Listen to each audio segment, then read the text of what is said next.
was slightly hyperventilating then. Used to lead to lead to panic attacks. Jesus, not now. Whew.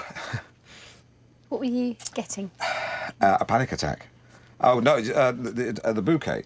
Well, I'm not. It's been a while since I've used, wine words. Oh well, people use all sorts of words to describe wine. I mean, vanilla, melon, straw. Surely only livestock know what straw tastes like. It's just a hint. Yeah, it's just a hint. And with red wines. Yeah, wines have hints. Yeah. Have a go, Alan. What did you get from that? Pepper. Yes. Really? Yes. Really? It is peppery. Yeah. No, that is a very peppery wine. Lots of pepper. Lots of pepper. Yeah. I didn't even have to think of it. As soon as it brought to my nose, bang, pepper. Amazing. Well, you've got a good nose. Like you. What's next? That's a very. Now that's very familiar. Yes. Now that's. What is it? Currants. No. It's very specific. Well, it's musky, so. No. It's. No, it's.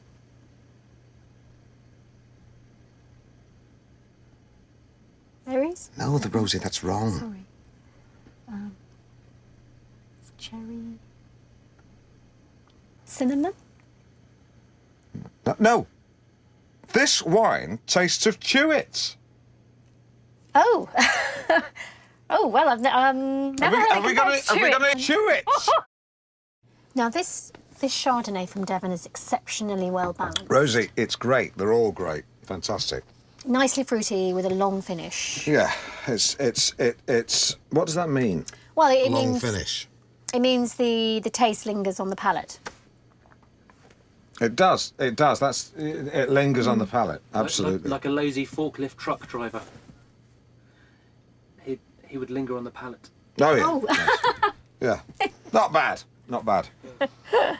Keep talking. Well, so it lingers on the palate, and the taste, therefore, will. Oh, Right, you all right? Yeah, that's just this thing Oh. here. There we go. Just. No problem. Just go on. So what were you saying? So is that taste lingering for you? Yeah. I can still taste it. Definitely. Yeah, still there. Well, you will. You will for some time. Yeah, it's got a.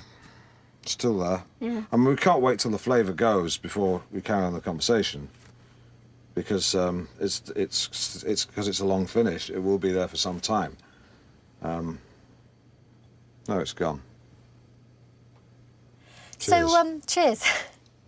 Anyway, which of the wines did you like best, Alan? I'm curious to know. Which is the most? What are the prices individually?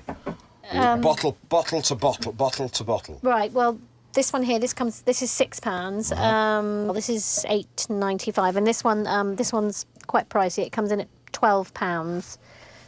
That one is the one I think had the best flavour. London, the year 2023, and leather-clad renegade Nero Costa is on the run.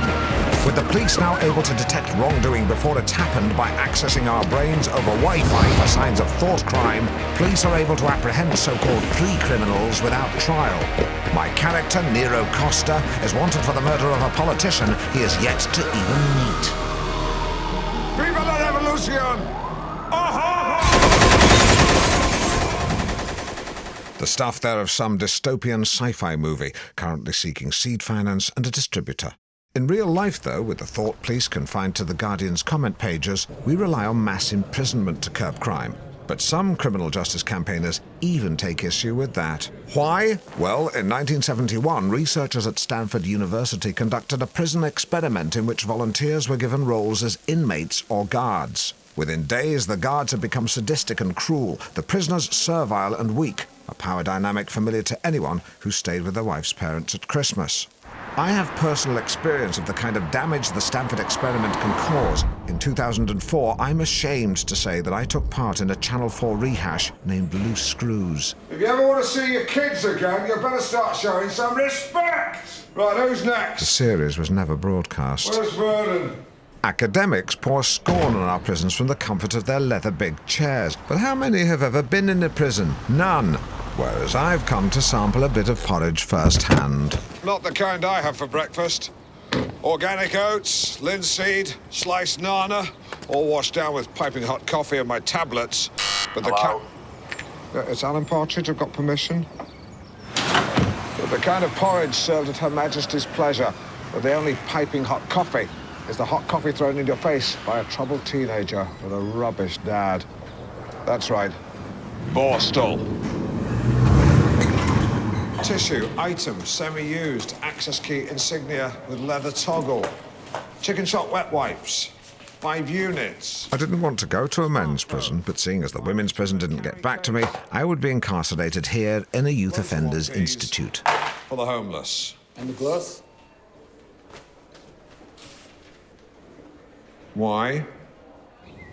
To kick off, I spent what seemed like an hour with prison governor Maurice Pelt. It's about carrots and stick, isn't it? Although you can hit people with a carrot. He said the boys nicknamed him Strangeways because he used to work there, but I'll let you be the judge.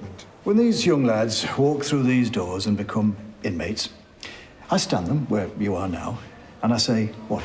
You blew it, kid. I say, forget what might have been. 3 words, Alan. 3 words that are banned in my office. Shoulda, woulda, coulda. Should have done this, should have done that. You didn't. Could have done this, could have done that. You didn't. Would have done this, would have done that. You didn't. No, you didn't. I liked Maurice. His inspirational stick could be a little preachy, honed by Sunday mornings spent as a Christian minister. But if he thinks we have a soul inside us, like some sort of holy spleen, where's the harm in that? Because you know what the prize is, huh? It's the future. What's the prize? The future. Wrong, no. Not the future, a future. As a boy's eye. Because changing direction is a choice. But whose choice?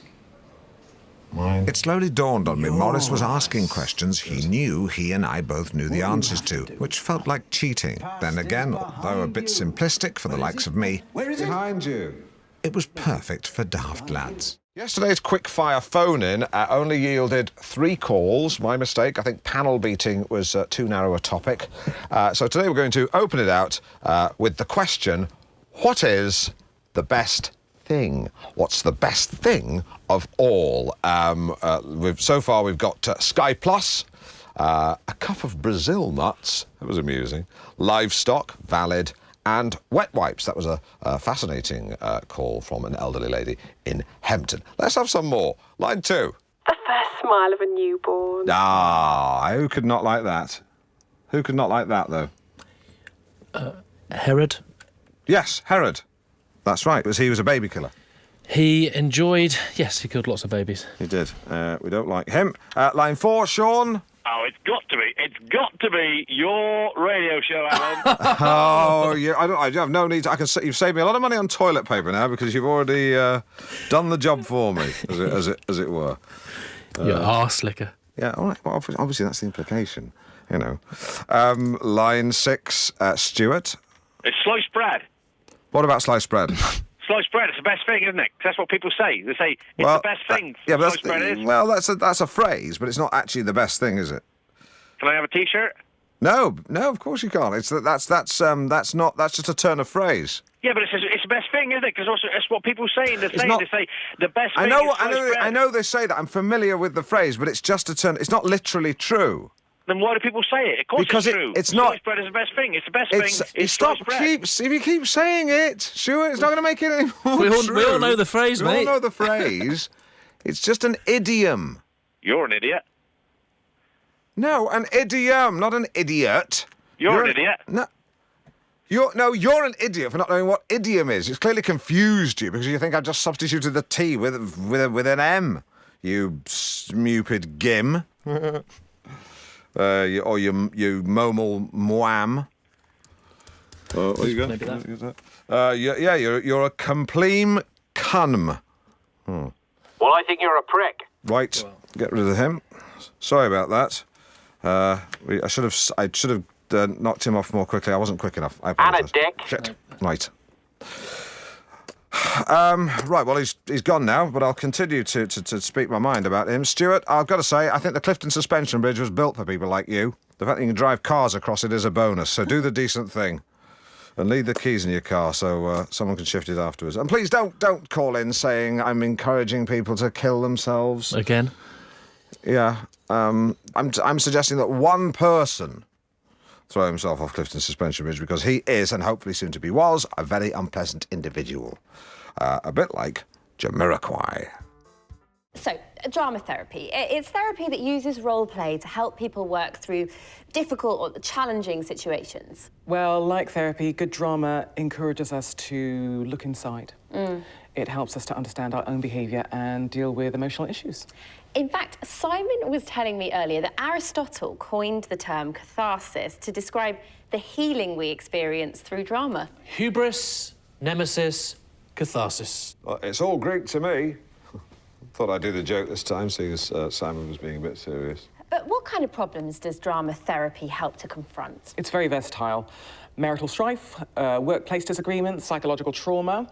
Drama therapy is not always easy. It can be very challenging and sometimes tearful, but it should always feel welcoming. I think you just described the pub quiz I go to. You see, you should be saying this. Catharsis. Now, I believe we're going to see some drama therapy in action. That's right, Jenny. Over here, we have two actors, Daniel and Louise. And in a typical therapy situation, they would play out scenarios that couples can try themselves. Right. Now, in this scenario, Louise thinks that Daniel is emotionally closed off, but Daniel feels that as he's getting older, he does need more space. Guys? And you wonder why we never resolve anything. It's because we argue, and then 5 minutes later, you get upset and I have to back down. No one's saying you have to. But that's what happens when you play that card. It's not a card, Daniel. It's how I feel. Just because you're a closed book doesn't mean I have to be. What am I supposed to say to that? You should tell her that... Sorry, that's... No, that's fine. Do you want to jump in? Oh, me? God, no. Yeah, no, please do. Step in for Daniel. No, it's just... I've not acted for quite a while. Oh, I'm sorry. I hadn't realised you'd acted. Oh, yeah, I mean, just with North Norfolk players, a bit of acting, producing, directing. Most recently, A Few Good Men. Oh, so, amazing. What part did you play? The Jack Nicholson role, so Ooh. yeah. A bit of a tough act to follow, but I just tried to do it sort of, you know, like... The truth. You can't handle the truth. Yeah, so I sort of went higher and then I did the scoff at the end, which I don't think Nicholson thought of, so... Well, how would you feel about having a go at this scene? Yeah, sure. Why not? Oh, great. OK, Daniel, you step out. Louise, you're in the kitchen, you're making dinner. And Alan, start a conversation when you're ready. OK.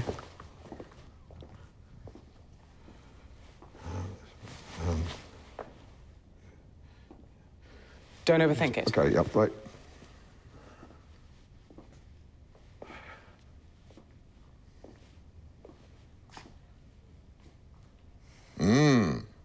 Smells good. It's just spag bowl. I didn't mean the dinner. Well, you never normally come in till it's cold. I'm sorry to go on. I just don't want you to feel like I'm complaining because I want to spend time with you. Hey, baby girl. Just been out on my bike. My motorcycling's important to me. You know that. But you know the best part of the journey? Riding that steel horse back home to you. Try it without the accent. Me or her? You. OK, but the general direction... Forget all that. Both of you sit at the table. OK. Now, let's just pretend that she's your actual wife. Yeah. Look, I wish I could spend more time with you. See, I hear you saying that, but I don't feel it. Then we'll figure something out, but you're going to have to stop going on at me. I'm sorry if I've got a gift that people enjoy and I find very satisfying. I'm sorry that you don't have that because for some reason God didn't give you any talent. Shall we stop there? Yeah, that felt good. Spanning the length of the alphabet from A to Z, it's Alan and Zoe. But mainly Alan. You listen to Mid-Morning Matters with Alan Partridge and my little pocket ray of sunshine, Zoe Scott. Speaking of sunshine, Alan, have you treated yourself to a sunbed last night? No. What about a spray tan? Don't think so. Morning, everyone. You're listening to MMM with ZS and AP, or ZAP.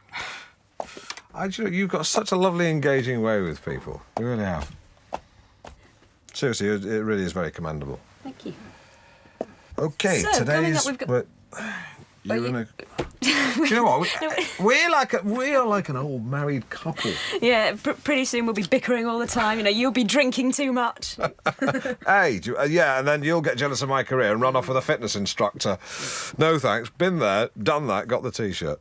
Well, she got the T-shirt. Got the shirt off her back. Really did. Fucking witch. Well, I just found that when she strayed from historical fact into the realms of conjecture, I was all too aware of the author's hand, you know, and that took me out of the story. Apart from that, I thought it was a very good first effort. Yeah, I've got to say, I'm a little surprised, Crispin. I found that Mantle's main characters are scorchingly well rendered. And the sharp-clawed machinations are presented with non-stop verve in a book that can compress a wealth of incisiveness into a very few well-chosen words. That's just word for word what it says on the back of the book. That's my book of the week. That's Hilary Mantle's Wolf Hall. Oh! Can't wait to get my teeth into that. It sounds great. Oh, do you know what? If I'd known you were going to wear this kind of pink... I mean, I know enough about colour to know this pink clashes with that pink. Correct? It's not clash. It's just not quite the same. This is raspberry, definitely. Yeah. How would you describe that? I would say that's like strawberries and cream. It is like it's like iced strawberry. It's like a strawberry milkshake. Yes, it is. I would drink you dry. I would drink you dry. Very good.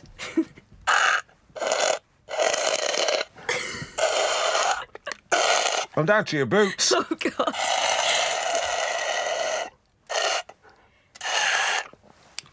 Okay. Can I have another? Oh. I'm still thirsty.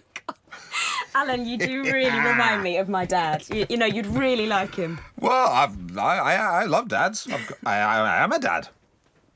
I've got a dad. Well, I had a dad. Oh, what was he like? What was he like, my dad? I remember one birthday he bought me this big red cake in the shape of... Space rocket? No. Train? No. Football? No, it was a rectangle. And I remember he came up and said, "Delivery for Mr. Partridge." Oh. I was so excited. I banged into the table and, oops, the cake went everywhere. Oh. My dad walked up to me in his blue 60s drainpipe suit with a red bow tie he insisted on wearing, and he said, "You will never amount to anything." He said, "You're that to me." Imagine saying that to a 7-year-old kid. Alan, that's terrible. That's not the end of the story, because as he turned round to storm off, he slipped on the cake, legs went flying, banged his head, and he needed 11 stitches. And I was glad. This is a little itty-bitty of Scritty Politti.